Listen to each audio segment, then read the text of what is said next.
That's one mighty attractive hat. All my exes live in Texas.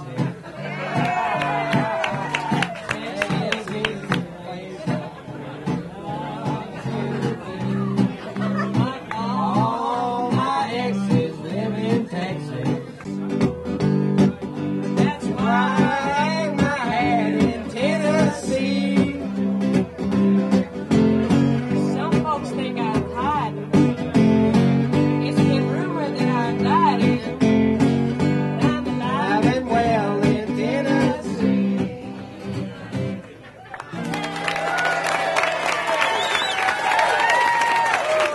Time to get here,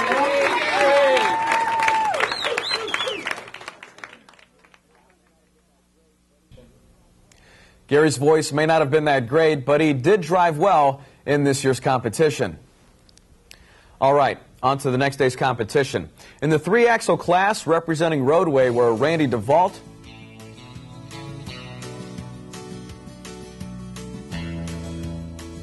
Herb Graham,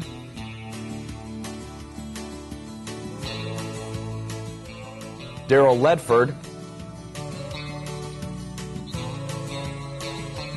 Ted Nadolski,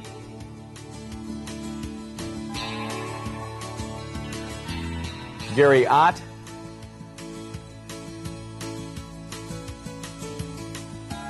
Keith Powell, Manuel Roque,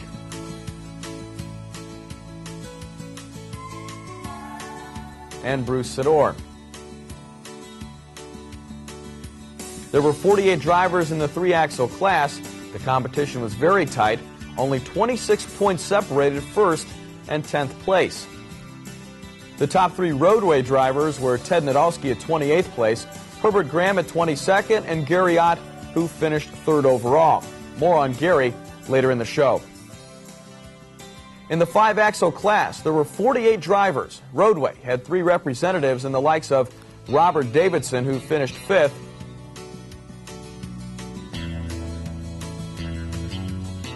Edward Grabowski at the 30th spot, and William Jones, who came in 10th.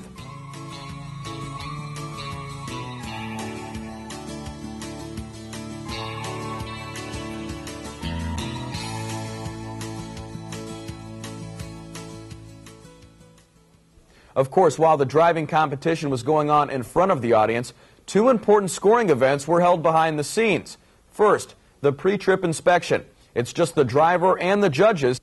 The object is to find all the planted mechanical defects on the tractor-trailer unit. This is where safety training can really come into play. If you don't check for it on a daily basis, you could miss a simple item like the horn not working or a headlight out. These drivers can really get thorough. The second event was the personal interviews. It's one-on-one, and you could be asked questions ranging from your personal view of the trucking industry, substance abuse testing, or the use of radar detectors. Okay, back out on the course now, where the 4-axle competition was shaping up. 45 drivers went through the course. Representing Roadway were Robert Carrero, the 3rd highest for Roadway, Don Garrett, Robert Hawley,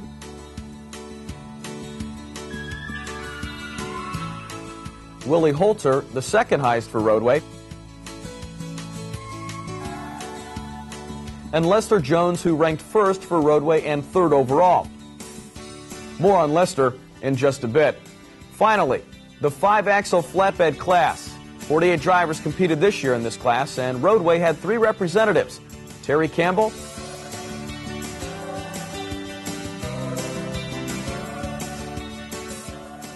George Gaborial, and Bobby Pritt. Congratulations, gentlemen. Saturday morning opened up with the Parade of Champions. At this point, no one really knew their scores from the previous 2 days. Each contestant received a certificate and a gift from the ATA for participating. After all the drivers had been to the podium, the judges announced the top 3 finalists in each class. Lester Jones was named one of the finalists in the 4-axle class, and Gary Ott for the 3-axle. We caught up with Gary and Lester to hear their comments on being in the top 3 and having the chance to be the national champion in their class. Well, I knew there was a chance, but I wasn't certain, so it's a little bit of a surprise, yeah. Oh, yeah, I am. I'm like,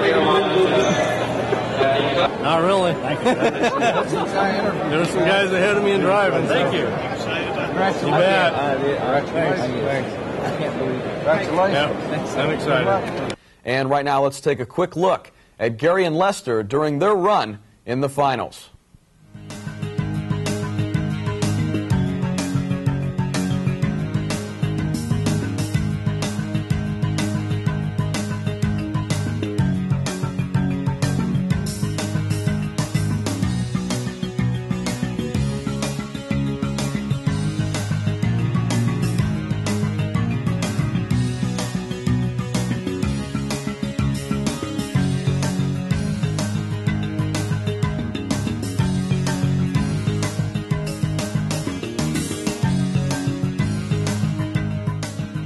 After the scores were tallied, the big announcement was made. Lester took 3rd overall in the 4-axle, and Gary Ott came in 3rd in the 3-axle. Congratulations to Lester and Gary on a fine performance. Well, it was time to celebrate the week's event with a formal dinner and award ceremony.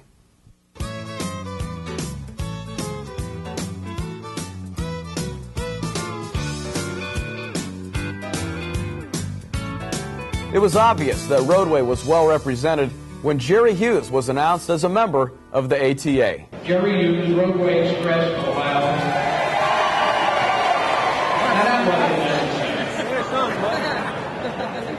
Well, that wraps it up from Nashville. We hope you enjoyed watching. Congratulations to Team Roadway once again, and we'll see you next year.